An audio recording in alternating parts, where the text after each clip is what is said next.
Hello दोस्तों, welcome to my YouTube channel. आज हम लोग पढ़ेंगे एनसीईआरटी विज्ञान क्लास 6 का चैप्टर नंबर 6, जिसका नाम है हमारे चारों ओर के परिवर्तन। तो आज इसके बारे में डिस्कस करेंगे कि हमारे आसपास में कितने तरीके का परिवर्तन दिखाई देते हैं और वो परिवर्तन कौन कौन से होते हैं और किस वजहों से परिवर्तन होते हैं। तो ये चैप्टर में हम लोग कंप्लीट डील्स करेंगे।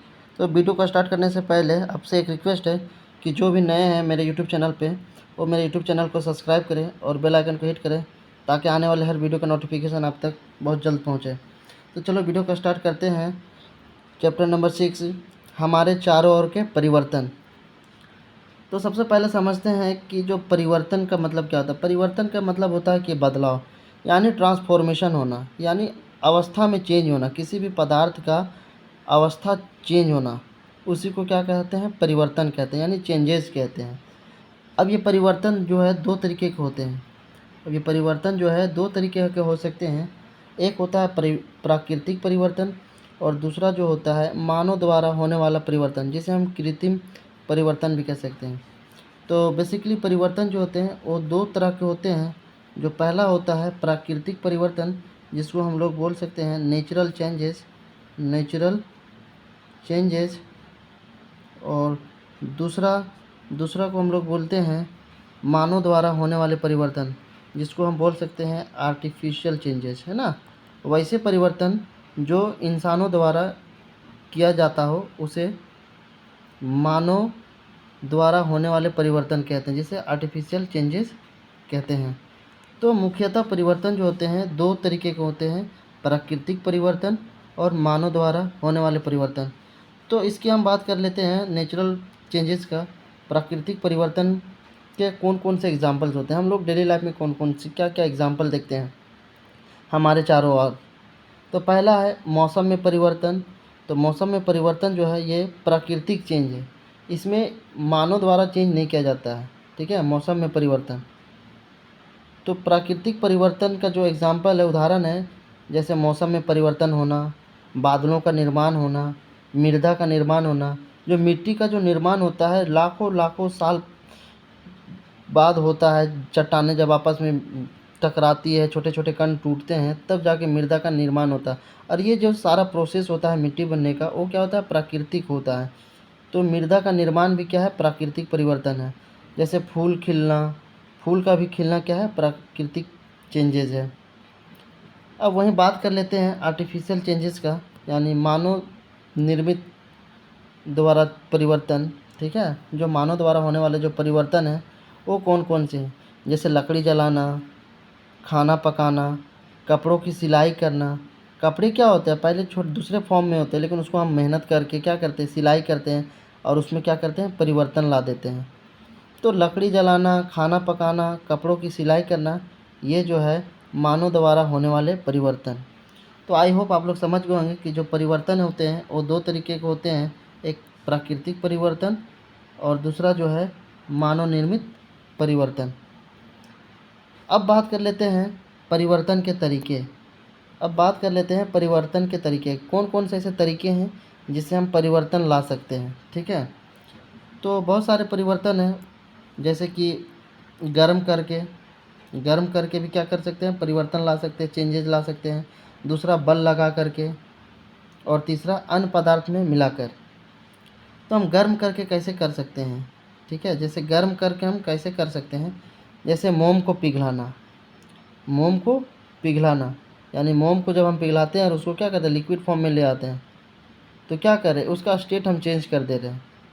तो इस तरीके से हम लोग समझ सकते हैं कि पदार्थ का जो है उसमें गर्म करके परिवर्तन ला सकते हैं, जैसे मोम को गर्म करना। अब बात कर लेते हैं दूसरा तरीका, बल लगा करके। तीसरा क्या है? फोर्स लगा करके भी हम चेंज कर सकते हैं। जैसे इसका एग्जांपल हो गया स्प्रिंग। जब स्प्रिंग को हम खींचते हैं, यानी उस पर एक पुलिंग फोर्स लगाते हैं, खींचने वाला बल लगाते हैं। उसके बाद उसको जब हम छोड़ देते हैं, बल को हटा देते हैं, तो वो फिर अपना एक्चुअल पोजीशन जो होता है वो अपना पुराने वाले अवस्था में वापस आ जाता है। तो उसमें हम स्प्रिंग में क्या कर रहे हैं? परिवर्तन ला रहे हैं बल लगा करके, ठीक है।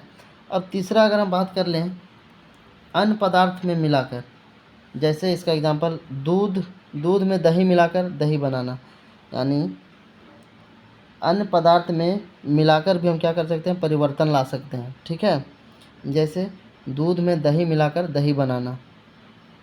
तो इस तरीके से हम लोग देख सकते हैं, समझे हम लोगों ने कि परिवर्तन के 3 तरीके कौन कौन से हैं। गर्म करके, जैसे मोम को पिघलाना, बल लगा करके परिवर्तन कर सकते हैं, जिसका एग्जाम्पल है स्प्रिंग को खींचना, और तीसरा है अन्य पदार्थ में मिलाकर, जिसका एग्जाम्पल है दूध में दही मिलाकर दही बनाना।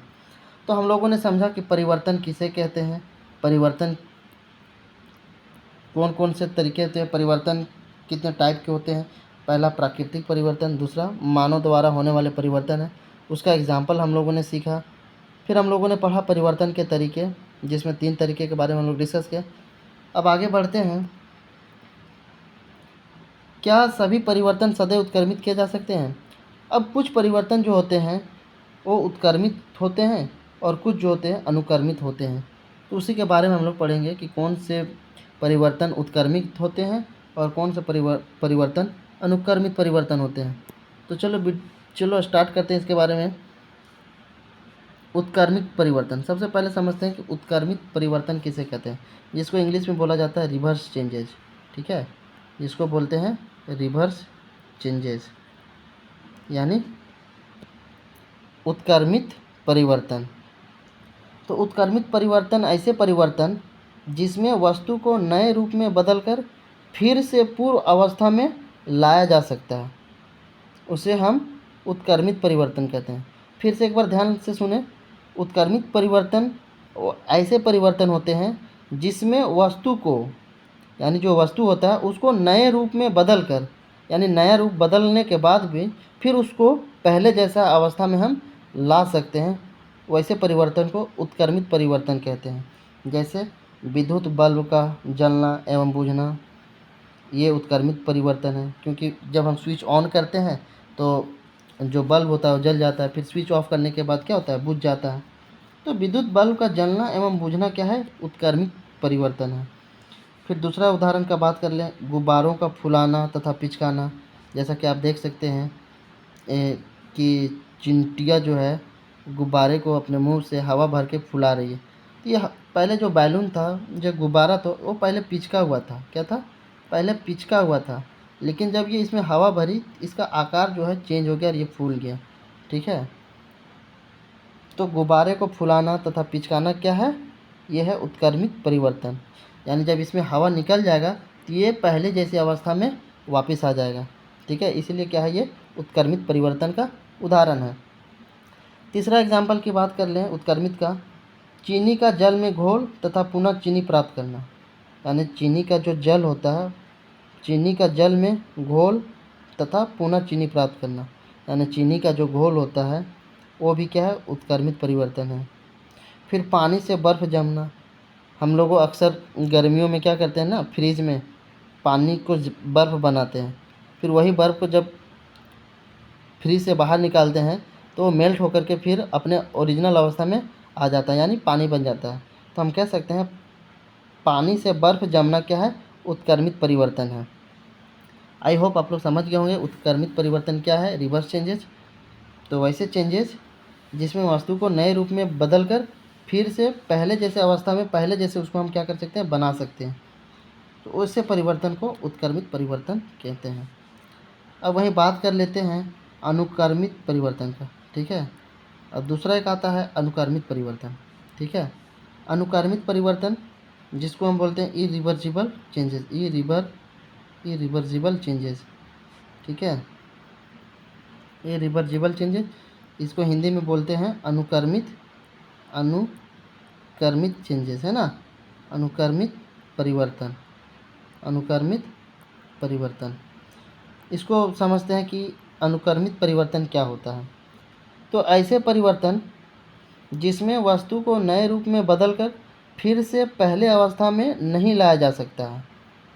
फिर से एक बार सुने, ऐसे परिवर्तन जिसमें वस्तु को नए रूप में बदलकर फिर से नया अवस्था में नए जैसे नहीं बनाया जा सकता है, पहले अवस्था में नहीं लाया जा सकता है, वैसे परिवर्तन को अनुक्रमित परिवर्तन कहते हैं। ठीक है, जैसे इसका एग्जांपल अगर हम लोग समझें तो आटे से रोटी बनाना। आई होप रोटी सभी के घरों में बनता होगा। तो आपने देखा होगा कि जब रोटी बनाने के लिए आटा गूँथते हैं, उसके बाद उससे रोटी बनाते हैं, तो क्या फिर बना हुआ पका हुआ रोटी से क्या फिर हम कच्चा आटा बना सकते हैं? बिल्कुल नहीं बना सकते। इसलिए इसे हम कह सकते हैं कि आटे से रोटी बनाना जो है वो है इरिवर्सिबल चेंज है, यानी अनुक्रमिक परिवर्तन है। इसको पहले जैसा हम वापस नहीं ला सकते हैं। दूसरा एग्जांपल की अगर हम बात करें, खिलौनों का टूट जाना। बच्चे अक्सर खिलौना खेलते हैं खिलौने से, और जब खिलौना टूट जाता है तो बच्चे रोने लगते हैं। क्यों? क्योंकि वो खिलौना जो है टूटने के बाद वो दोबारा पहले जैसा नहीं बन सकता है। तो खिलौनों का टूट जाना भी क्या है? अनुक्रमिक परिवर्तन है। फल का पेड़ से टूटना। फल का पेड़ से टूटना भी क्या है? अनुक्रमिक परिवर्तन है। क्योंकि कोई भी पेड़ से जब फल टूटता है, नीचे गिरता है, तो नीचे गिरने के बाद फिर वो वापस पेड़ पे नहीं जा सकता है। तो इसीलिए ये भी क्या है? फल का पेड़ से टूटना भी अनुक्रमिक परिवर्तन है। फिर दूसरे एग्जाम्पल का बात कर लें, फूलों को मकरंद का शहद में बदल जाना। यानी जो फूल होते हैं, मकरंद का शहद में बदल जाना। मकरंद क्या होता है? मकरंद एक स्टार्च होता है, शर्करा होता है, जिसमें कार्बोहाइड्रेट पाया जाता है। तो मकरंद जो होते हैं, मकरंद अक्सर मधुमक्खी क्या करते हैं? फूलों से इसको चूस करके जमा करके क्या करते हैं? शहद बनाने का काम करते हैं, जिसको हम क्या बोलते हैं? मकरंद के द्वारा। मकरंद का शहद होता है, ठीक है। मकरंद क्या होता है? मिठास रस होता है, जिसमें स्टार्च जिसको बोलते हैं, इसमें कार्बोहाइड्रेट पाया जाता है, ठीक है। इसमें क्या पाया जाता है? कार्बोहाइड्रेट्स पाए जाते हैं, ठीक है, मकरंद में। तो फूलों को मकरंद का शहद में बदल जाना भी क्या है? अनुक्रमिक परिवर्तन है। तो इस तरीके से हम लोगों ने उत्क्रमित परिवर्तन, उसका उदाहरण देखा, फिर अनुक्रमित परिवर्तन हम लोगों ने समझा, उसका एग्जाम्पल भी हम लोगों ने देखा। तो आशा करता हूँ कि आप लोगों को बहुत अच्छे तरीके से समझ में आ गया होगा। जैसा कि यहाँ पर आप देख सकते हैं, कागज़ को मोड़कर बनाया गया खिलौना हवाई जहाज़। जैसे ये एक कागज़ का प्लेन पेपर था, इसको फोल्ड करके क्या बनाया गया? हवाई जहाज़ बनाया गया। तो ये क्या बता सकते हैं आप कि ये उत्क्रमित परिवर्तन है कि अनुक्रमित परिवर्तन है? तो जी बिल्कुल, ये क्या है? उत्क्रमित परिवर्तन है। पेपर से हम लोगों ने क्या बनाया? जहाज़ बनाया। तो इस जहाज़ को वापस क्या कर सकते हैं? अनफोल्ड करके पेपर बनाया जा सकता है। इसीलिए हम कह सकते हैं कि पेपर का जहाज़ बनाना क्या है? उत्क्रमित परिवर्तन है। फिर यहाँ देख सकते हैं, आटा से रोटी बनाना, ये क्या है? अनुक्रमित परिवर्तन है।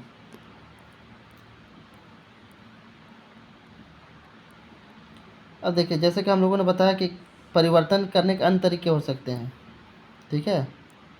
गर्म करके भी परिवर्तन किया जा सकता है, बल लगा करके, अन्य पदार्थ में मिला करके भी क्या किया जा सकता है? परिवर्तन किया जा सकता है। जैसे कि देखते होंगे गाँव में कि जब कोई भी मिट्टी को कोड़ने वाला जो होता है औजार होता है, जिसमें हम मिट्टी खुदाई करते हैं, तो उसमें देखते होंगे एक लकड़ी का जो होता है ना, हैंडल लगाया जाता है। तो इसको क्या किया जाता है? इस वाले पोर्शन को गर्म करके डाला जाता है। तो जब कोई भी पदार्थ को, जब कोई मेटल को हीट किया जाता है, जब गर्म किया जाता है, तो वो क्या हो जाता है? फैलता है, प्रसार हो जाता है, ठीक है।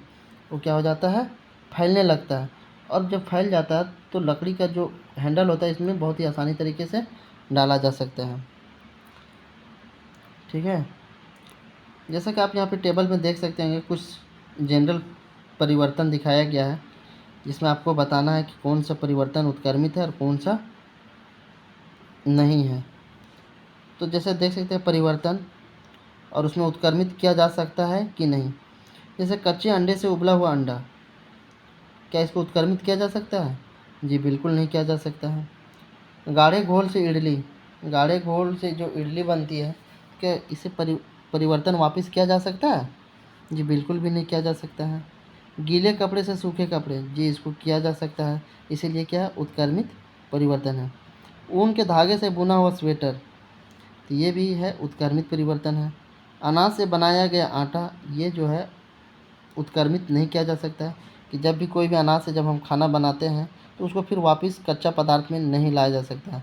जैसे चावल से या गेहूँ से आटा बनाए, उसके बाद रोटी बनाए, फिर रोटी से हम आटा नहीं बना सकते हैं। इसलिए हम कह सकते हैं अनाज से जो बनाया गया आटा होता है वो उत्क्रमित परिवर्तन नहीं होता है। ठंडे दूध से गर्म दूध, तो ये बिल्कुल उत्क्रमित परिवर्तन है। जब हम दूध को गर्म करेंगे तो गर्म हो जाएगा, फिर उसको थोड़ी देर छोड़ देंगे तो ठंडा हो जाएगा। तो ये प्रोसेस चलता रह सकता है, इसीलिए हम इसे कह सकते हैं कि यह क्या है, उत्क्रमित परिवर्तन है। सीधी डोरी से कुंडलित डोरी, जब कोई सीधी डोरी होती है, मान के चलिए ये कोई सीधी डोरी है, इसमें हम क्या कर सकते हैं, कुंडली बना के हम क्या कर सकते हैं, डोरी को लपेट के रखेंगे। तो क्या ये भी क्या है, उत्क्रमित किया जा सकता है? जी बिल्कुल किया जा सकता है। तो हम कह सकते हैं सीधी डोरी से कुंडली डोरी भी क्या है, उत्क्रमित परिवर्तन है। अब बात कर लेते हैं कली से फूल। ये जो है उत्क्रमित परिवर्तन नहीं है। कली से जब फूल बन जाएगा तो फूल से दोबारा कली नहीं बनाया जा सकता है, इसलिए इसे उत्क्रमित परिवर्तन नहीं कह सकते हैं। फिर बात कर लेते हैं दूध से पनीर बनना। ये भी उत्क्रमित परिवर्तन नहीं है।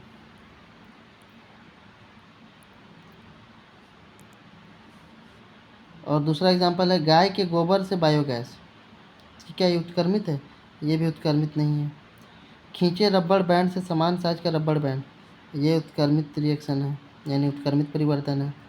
जमी हुई आइसक्रीम से पिघली हुई आइसक्रीम, ये भी उत्क्रमित है, यानी जब आइसक्रीम को गर्म करेंगे तो पिघल जाएगा, और वही पिघले हुए आइसक्रीम को जब हम ठंडा करेंगे, फ्रीज में रख देंगे, तो फिर वापस क्या हो जाएगा, जम जाएगा। इसीलिए जमी हुई आइसक्रीम से पिघली हुई आइसक्रीम क्या है, उत्क्रमित परिवर्तन है। जैसा कि देख सकते हैं कि गर्म करते हैं तो जिससे उसका आकार क्या हो जाता है, बड़ा हो जाता है। जब कोई भी मेटल को, पदार्थ को गर्म करते हैं तो क्या होता है, वो फैल जाता है। जैसे गांव में अक्सर देखा होगा आपने कि जो बैलगाड़ी के जो पहिए होते हैं, तो उसको जो है, उस लकड़ी वाले पहिए में एक बाहर से एक मेटल का व्हील लगा दिया जाता है। तो कैसे डाला जाता है, वो गर्म करके डाला जाता है। ठीक है, जैसे आप यहाँ पे देख सकते हैं मोमबत्ती को जलाया गया है। ये क्या है, मोमबत्ती को जलाना कौन सा परिवर्तन है? तो मोमबत्ती को जलाना जो है, ये है अनुक्रमित परिवर्तन। क्या है, अनुक्रमित परिवर्तन। इस तरीके से चैप्टर हुआ ख़त्म। अब बात कर लेते हैं जो प्रमुख शब्द है उसके बारे में। परिवर्तन क्या होता है? परिवर्तन हम लोगों ने समझा कि जो बदलाव होते हैं, ठीक है। परिवर्तन जो है दो तरीके के होते हैं, प्राकृतिक परिवर्तन और मानव परिवर्तन। संकुचन क्या होता है? संकुचन का मतलब होता है कि जब कोई भी मेटल को या पदार्थ को ठंडा करते हैं तो क्या होता है, कॉम्प्रेस हो जाता है, सिकुड़ जाता है। ठीक है, तो कॉम्प्रेसिबिलिटी यानी सिकुड़ना को ही क्या बोलते हैं, संकुचन कहते हैं। वाष्पन यानी जब जल को क्या करते हैं, हीट करते हैं तो भाप बनकर वो बादलों में चला जाता है, उसी बोलते हैं वाष्पन। प्रसार करना यानी फैलना, प्रसार मतलब एक्सपांड होना, ठीक है, यानी फैलना। तो जब कोई मेटल को हीट करते हैं तो क्या होता है, फैल जाता है। गलन यानी मेल्ट होना, जैसे जब आइस को यानी बर्फ़ को क्या करते हैं, हीट देते हैं तो क्या हो जाता है, ये मेल्ट कर जाता है। ठीक है, तो इस तरीके से जो था हम लोगों ने समझा। इस तरीके से पूरा चैप्टर जो हुआ कंप्लीट हुआ। अब आगे डिस्कस कर लेते हैं जो आज का सारांश है। देख सकते हैं कुछ परिवर्तनों को उत्क्रमित किया जा सकता है तथा कुछ को नहीं। सही बिल्कुल है, जो कुछ परिवर्तन होते हैं उत्क्रमित होते हैं और कुछ परिवर्तन जो होते हैं अनुत्क्रमित होते हैं। पदार्थों को गर्म करके या किसी अन्य पदार्थ के साथ मिश्रित करके उनमें परिवर्तन लाए जा सकते हैं। जैसे इसका एग्जाम्पल हम लोगों ने पढ़ा था, दूध से दही, दूध से दही बनना। ठीक है,